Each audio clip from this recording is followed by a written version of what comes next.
إنني سعيد. الحمد للہ وکفا والصلاة والسلام علی من لا نبی بعدہ،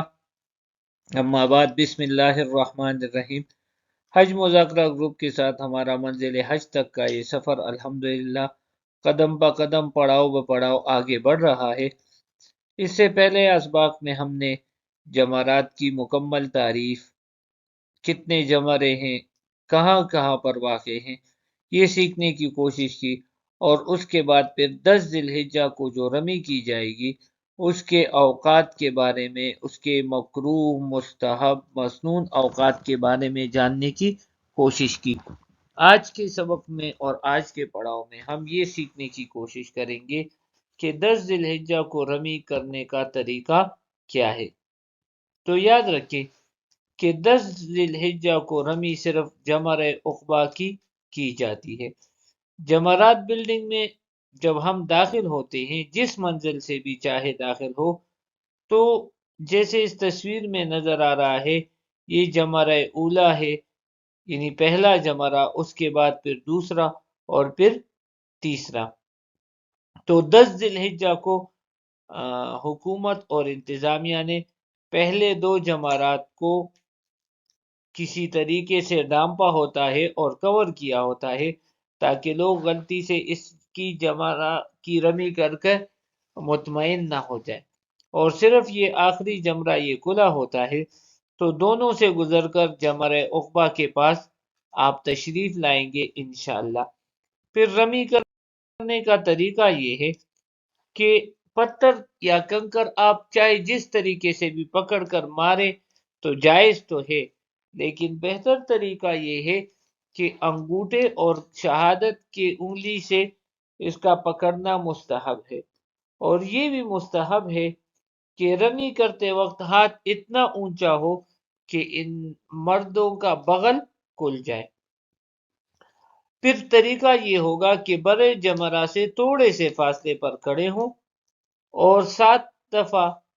دائیں ہاتھ سے 7 مرتبہ کنکر مارے جائیں، اور ہر کنکر کو الگ الگ پھینکا جائے، اور ہر مرتبہ کنکر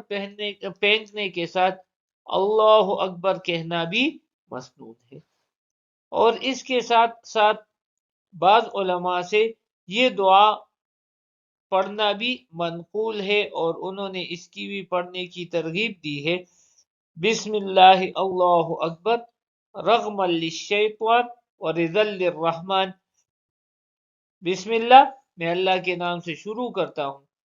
اللہ اکبر، اللہ سب سے بڑا ہے، اور رغما للشیطان، یہ کنکریاں جو میں پھینک رہا ہوں شیطان کو ذلیل کرنے کے لیے، ورضا للرحمن، اور اللہ کو راضی کرنے کے لیے اس شیطان اور اس ستون کو میں مار رہا ہوں۔ اگر کوئی کسی دوسرے کی طرف سے رمی کرتا ہے، مثلا کوئی شخص معذور ہے، بیمار ہے، وہ خود سے رمی نہیں کر سکتا، اور کوئی اور اس کی طرف سے رمی کر رہا ہے، تو پھر اس کا طریقہ کار یہ ہوگا کہ 10ویں تاریخ کو یہ رمی کرنے والا پہلے اپنی طرف سے 7 کنکر مارے گا، اور پھر جس شخص کی طرف سے یہ نائب بنا ہے، وکیل بنا ہے، اس کی طرف سے 7 کنکر مارے جائیں گے۔ اور انشاءاللہ آگے اسباق میں ہم اس کی مزید بھی وضاحت کریں گے کہ کسی کی طرف سے رمی کرنا یہ کب جائز ہوتا ہے اور اس کی گنجائش کب ہوتی ہے۔ اس کے ساتھ ساتھ یہ بھی آپ کے ذہن میں ہو کہ 8 ذی الحجہ کو جب ہم نے حج کی نیت کی اور تلبیہ پڑھا، تو پھر کثرت سے تلبیہ پڑھنے کا ثواب ذکر کیا گیا اور اس کی تلقین کی گئی، لیکن وہ تلبیہ حج کے موقع پر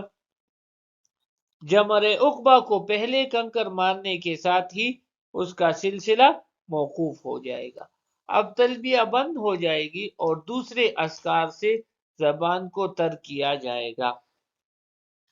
جبکہ تکبیرات تشریق جو ہم نے 9 ذی الحجہ سے شروع کی تھی، وہ 13 ذی الحجہ تک ہر نماز کے بعد جاری رہے گی۔ تلبیہ تو ختم ہو جائے گا لیکن تکبیرات تشریق جاری رہے گی۔ اس کے ساتھ ساتھ ایک اہم بات کی طرف اشارہ کرنا بھی ضروری ہے کہ اگر 10ویں کی رمی سے کسی نے 4 یا اس سے زائد کنکر مارنا ترک کر دیے، یعنی اس نے 3 کنکر مارے، 2 مارے، 1 مارا اور باقی چھوڑ دیے، تو اس کے اوپر دم واجب ہوگا۔ لیکن اگر وہ 4 کنکر پھینک دے یا 5 پھینک دے، 3 یا 2 یا 1 کنکر رہ گیا، تو ہر کنکر کے بدلے میں پورا صدقہ فطر، اور صدقہ فطر جو ہے وہ تقریباً 1.25 کلو گندم ہے یا اس کی قیمت۔ پچھلے سال اس کی قیمت 10 سے 15 ریال تھی، اس سال یا جس سال بھی ہو، بندہ خود سے معلوم کر کے اس کے مطابق پھر وہ صدقہ فطر ادا کر دے۔ اللہ جل شانہ سے یہی التجا ہے کہ ہمارے اعمال میں کسی قسم کی کمی اور کوتاہی نہ لائے، اور خاص اپنے فضل سے ہمیں صحیح طریقے سے اعمال کرنے کی توفیق عطا فرمائے۔ آمین یا رب العالمین، وآخر دعوانا ان الحمد للہ رب العالمین۔